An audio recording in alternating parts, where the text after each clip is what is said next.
Chapter 8. The other mother looked healthier than before. There was a little blush to her cheeks. Her hair was wriggling like lazy snakes on a warm day. Her black button eyes seemed as if they'd been freshly polished. She had pushed through the mirror as if she were walking through nothing more solid than water and stared down at Caroline. Then she had opened the door with the little silver key.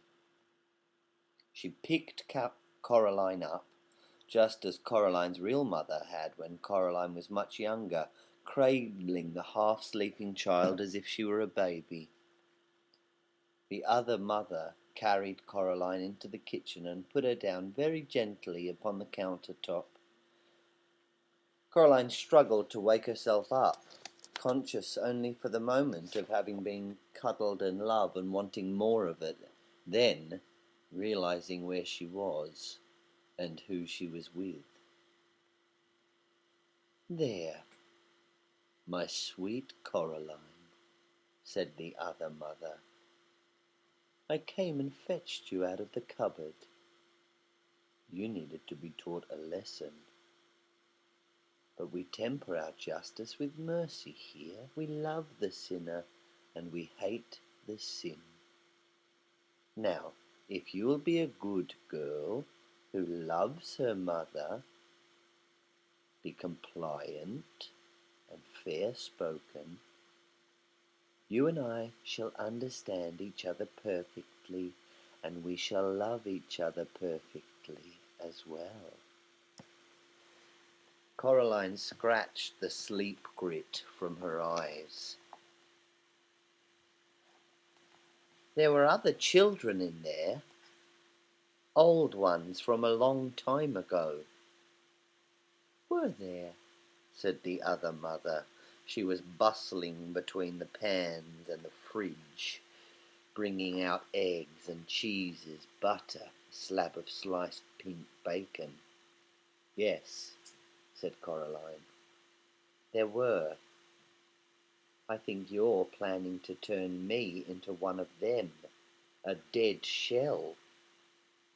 The other mother smiled gently. With one hand she cracked the egg into the bowl, and with the other she whisked them and whirled them. Then she dropped a pat of butter into a frying pan where it hissed and fizzed and spun as she sliced thin slices of cheese. She poured the melted butter and the cheese into the egg mixture and whisked some more. "Now I think you're being silly, dear. I love you. I will always love you. Nobody sensible believes in ghosts anyway. That's because they're all such liars. Smell the lovely breakfast I'm making for you." She poured the yellow mixture into the pan. "Cheese omelette, your favourite." Coraline's mouth watered. "You like games," she said. "That's what I've been told." The other mother's black eyes flashed. "Everybody likes games," was all she said. "Yes," said Coraline. She climbed down from the counter and sat at the kitchen table. The bacon was sizzling and spitting under the grill. It smelled wonderful. "Wouldn't you be happier if you won me fair and square?" said Coraline. "Possibly," said the other mother. She had a show of unconcernedness, but the fingers twitched and drummed, and she licked her lips with her scarlet tongue. "What exactly are you offering?" "Me," said Coraline, and she gripped her knees under the table to stop them from shaking. "If I lose, I'll stay here with you forever, and I'll let you love me. I'll be the most dutiful daughter. I'll eat your food and play happy families. I'll even let you sew your buttons into my eyes. The other mother stared at her. Black buttons, unblinking. That sounds very fine. And if you do not lose, then you let me go. You let everybody go. My real father and mother, the dead children, everyone you've trapped here. The other mother took the bacon from under the grill and put it on a plate. Then she slipped the cheese omelette from the pan onto the plate, flipping it as she did, letting it fold itself into a perfect omelette shape. She placed the excellent breakfast plate in front of Coraline, along with a glass of freshly squeezed orange juice and a mug of frothy hot chocolate. Yes, I think I like this game. But what kind of game shall it be? A riddle game? A test of knowledge? Or of skill? An exploring game, said Coraline. A finding things game. And what is it you think you should be finding in this hide-and-go-seek game, Coraline Jones? Coraline hesitated, then. My parents and the souls of the children behind the mirror. The other mother smiled at this triumphantly, and Coraline wondered if she'd made the right choice. Still, it was too late to change her mind now. A deal, said the other mother. Now eat up your breakfast, my sweet. Don't worry. It won't hurt you. Coraline stared at the breakfast, hating herself for giving in so easily, but she was starving. How do I know you'll keep your word? Asked Coraline. I swear it, said the other mother. I swear it on my own mother's grave. Does she have a grave? Asked Coraline. Oh, yes, said the other mother. I put her in there myself. When I found her trying to crawl out, I put her back in. Swear on something else so I can trust you to keep your word. My right hand, said the other mother, holding it up. She waggled the long finger slowly, displaying the claw-like nails. I swear on that. Coraline shrugged. Okay, it's a deal. She ate the breakfast, trying not to wolf it down. She was hungrier than she'd thought. As she ate, the other mother stared at her. It was hard to read expressions in those black button eyes, but Coraline thought that the other mother looked hungry too. She drank the orange juice, but even though she knew she'd like it, she couldn't bring herself to taste the hot chocolate. Where should I start looking? Said Coraline. Where you wish, said the other mother, as if she didn't care at all. Coraline looked at her, and Coraline thought hard. There's no point, she decided, in exploring the garden and the grounds. They didn't exist. They weren't real. There was no abandoned tennis court in the other mother's world, no bottomless well. All that was real was the house itself. She looked around the kitchen. She opened the oven, peered into the freezer, poked into the salad compartment of the fridge. The other mother followed her around, looking at Caroline with a smirk, always hovering at the edge of her lips.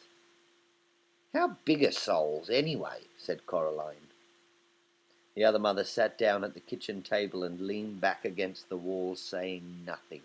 She picked at her teeth with a long crimson varnished fingernail. She tapped the finger gently, tap, tap, tap.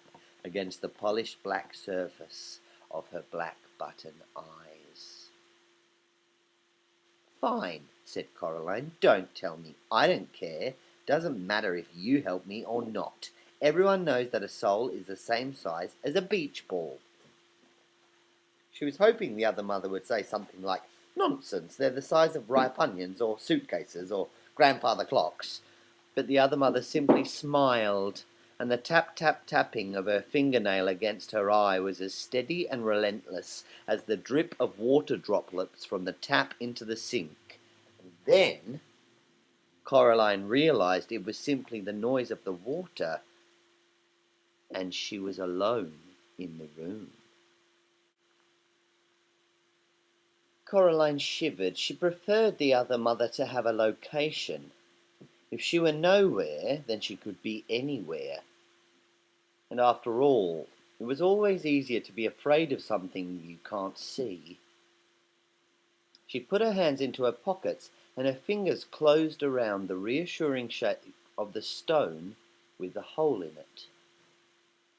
She pulled it out of her pocket, held it out in front of her as if she was holding a gun, and walked out into the hall. There was no sound but the tap-tap of the water dripping into the metal sink. She glanced at the mirror at the end of the hall. For a moment it clouded over, and it seemed to her that faces swam in the glass, indistinct and shapeless. And then the faces were gone, and there was nothing in the mirror but a girl who was small for her age, holding up something that glowed gently like green coal. Coraline looked down at her hand, surprised. It was just a pebble, with a hole in it, a nondescript brown stone.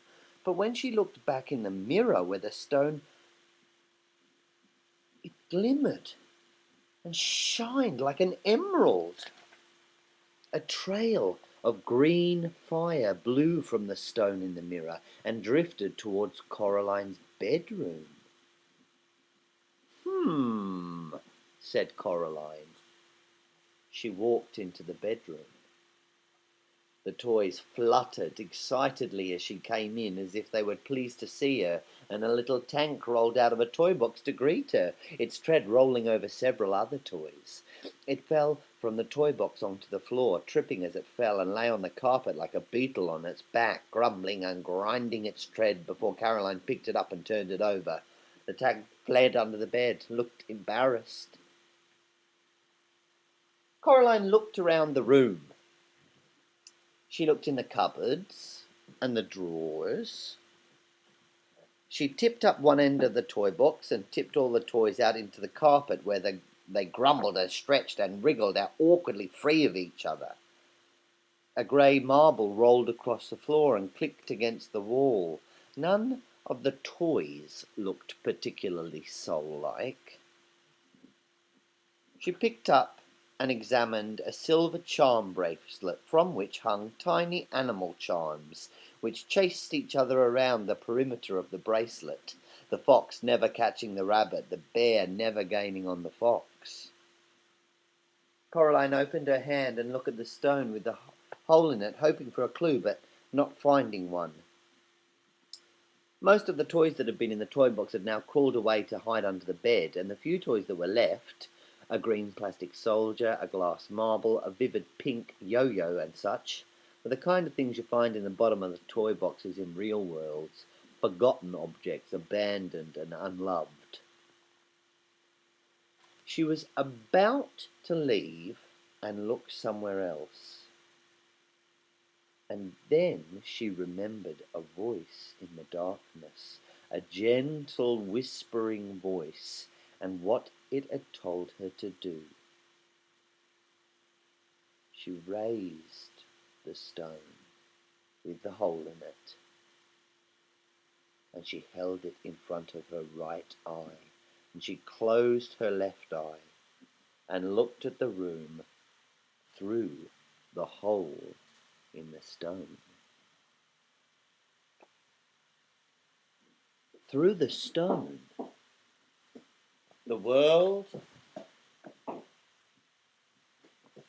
The world was grey and colourless, like a pencil drawing. Everything in it was grey. No, not quite everything. Something glinted on the floor, something the colour of an ember in a nursery fireplace, or the colour of a scarlet and orange tulip nodding in the May sun. Coraline reached out her left hand, scared that if she took her eye off it, it'd vanish, and she fumbled for the burning thing. Her fingers closed about something smooth and cool. She snatched it up and then lowered the stone with the hole in it from her eye and looked down. The grey glass marble from the bottom of the toy box sat dully in the pink palm of her hand. She raised the stone to her eye once more and looked through. Once again the marble burned and flickered with a red fire. A voice whispered in her mind, "Indeed, lady, it comes to me that I certainly was a boy, now that I do think on it. Oh, but you must hurry, there are 2 of us still to find, and the beldam is already angry with you for uncovering me."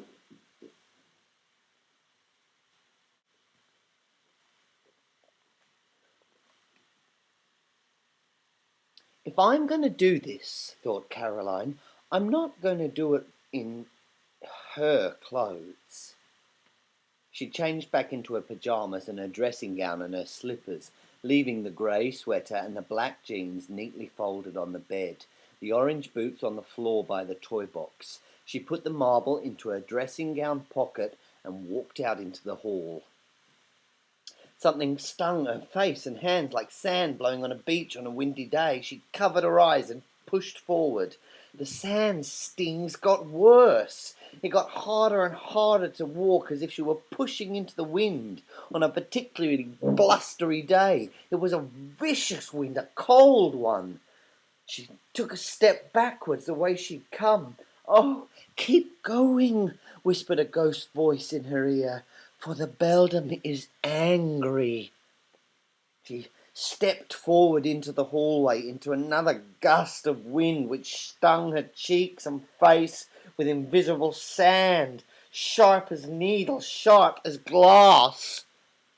"Play fair!" shouted Coraline into the wind. There was no reply, but the wind whipped about her one more time, petulantly, and then it dropped away and was gone.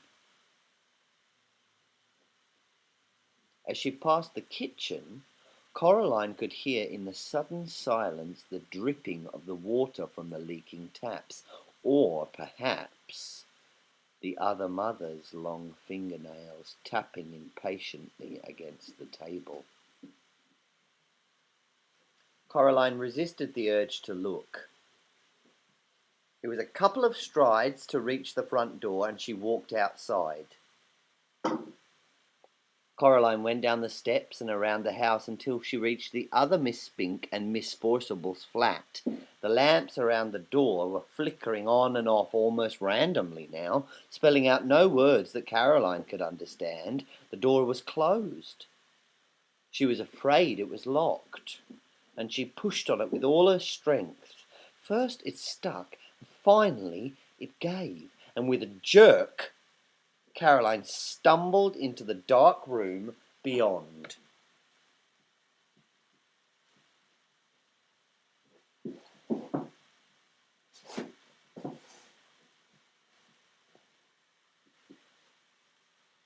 Coraline closed one hand around the stone with the hole in it and walked forward into the blackness. She expected to find a curtained anteroom, but there was nothing there.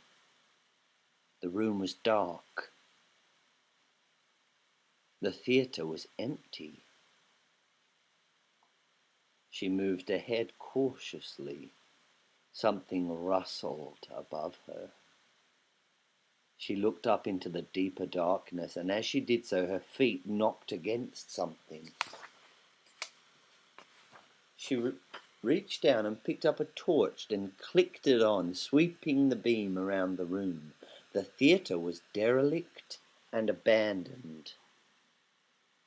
Chairs were broken on the floor, and old dusty spiders' webs draped the walls and hung from the rotten wood and the decomposing velvet hangings.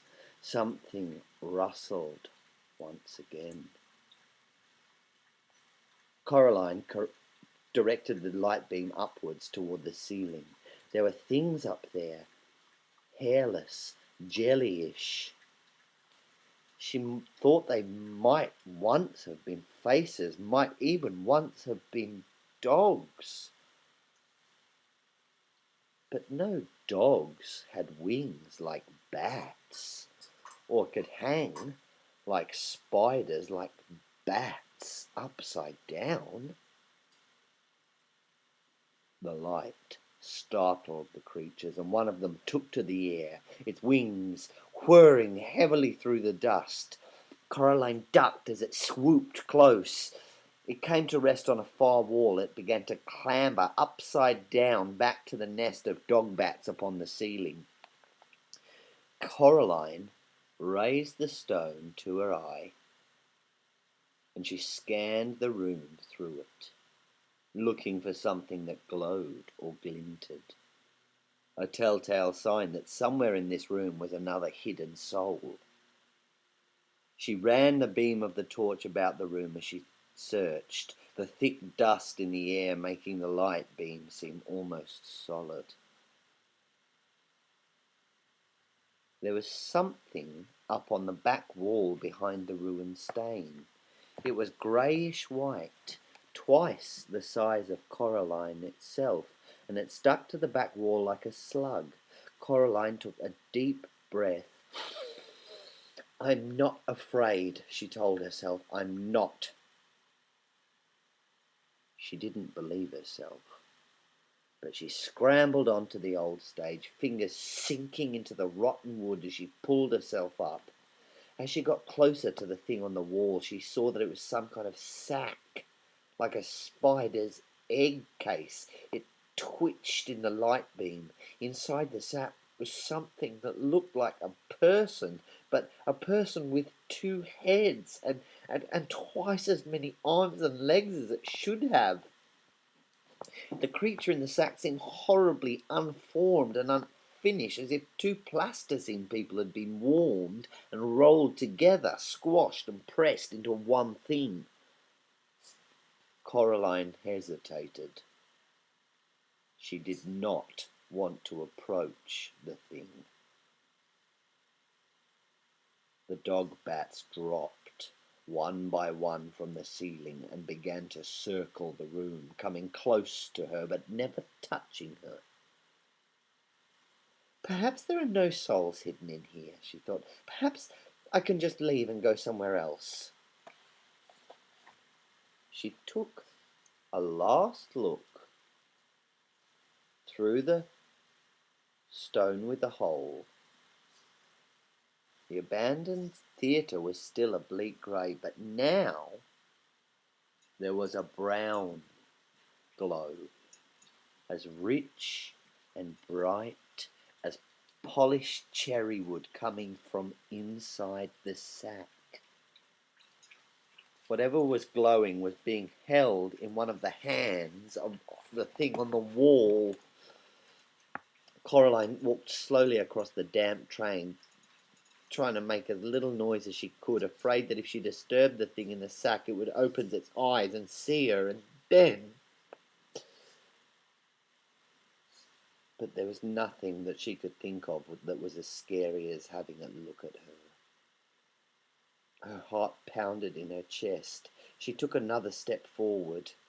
She had never been so scared. But still, she walked forward until she reached the sack. Then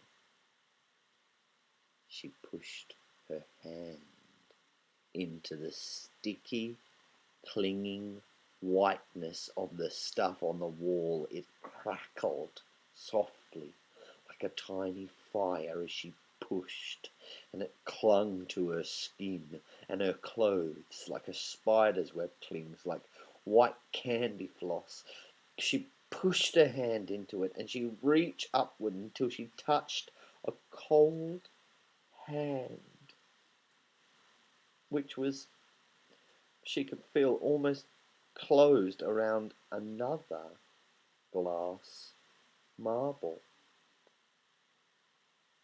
The creature's skin felt slippery, as if it had been covered in jelly.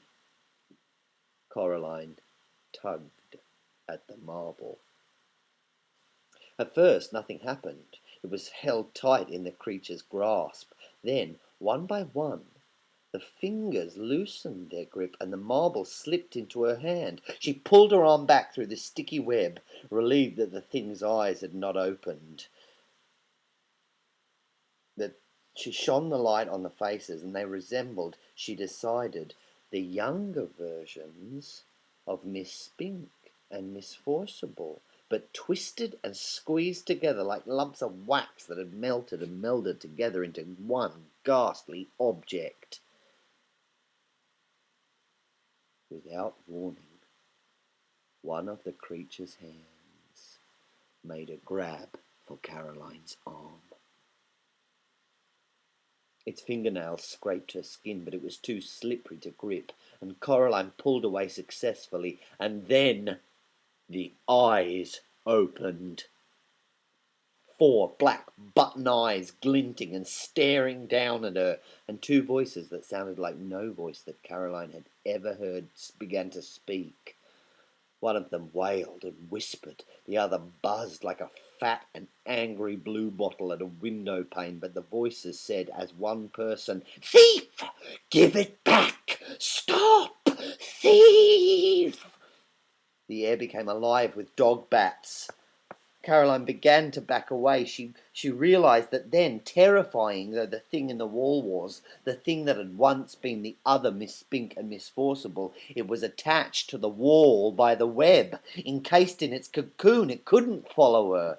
The dog bats, however, flapped and fluttered around her, but they didn't touch Coraline. She climbed down from the stage and shone the torch about the old theatre, looking for the way out. "Flee, miss, flee," wailed the girl's voice in her head. "Flee now, you have 2 of us. Flee this place while your blood still flows." Coraline dropped the marble into her pocket beside the other. She spotted the door, ran to it, and pulled on it until it opened.